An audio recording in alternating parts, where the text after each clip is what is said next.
today we're going to talk about mutual funds. So mutual funds have become incredibly popular over the last few decades. And there's a couple huge advantages to investing in mutual funds. First, diversification. Mutual funds invest in many different things, and so you're not going to come up with any risks of any one business, any one stock, anything else really tanking, because you're investing in so many things.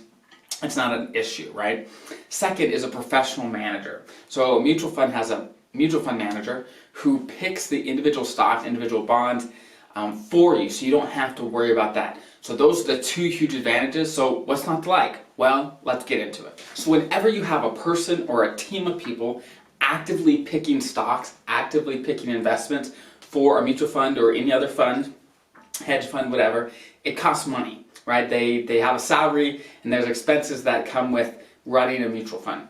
So basically, you as the investor pays that money.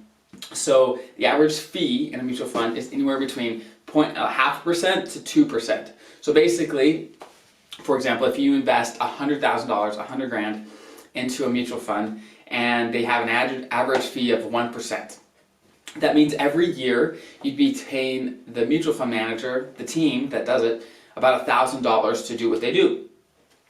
And not only are you missing out on that $1,000 every year, but you're also missing out on the returns of that $1,000 that you would have had if you would have still had that money to invest for years, right? And so over time, it really compounds on the money that you would have had if you would have not had to pay those fees. And so over the course of, let's say, a retirement, a career, a lifetime, this really can add up to a substantial amount. Well, people ask, well, since these guys are pros, right? They're professional money managers.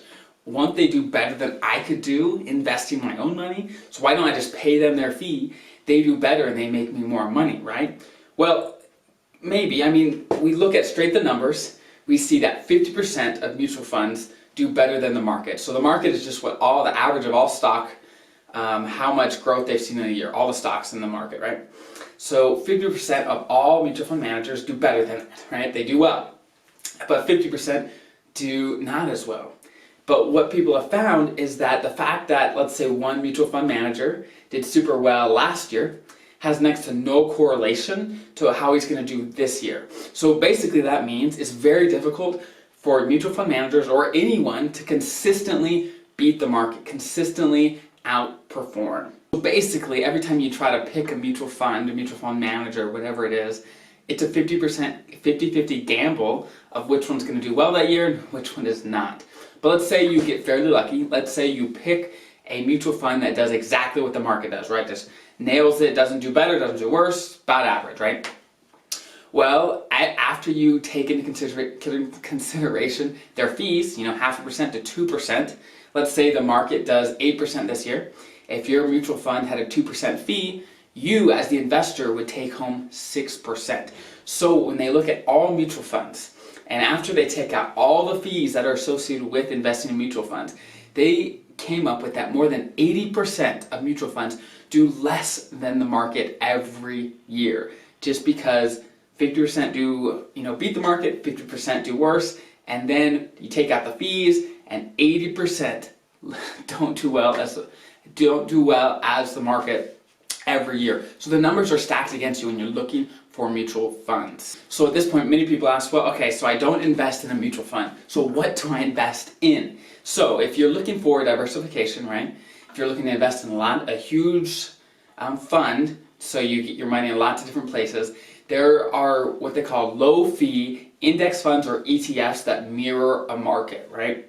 So basically what this means, these funds invest in the entire market, right? And let's say the market returns 8% in a year. You will basically guarantee that you're going to make 8%, exactly what the market does. If the market loses money, you're going to lose money. If it makes money, you're going to make exactly that.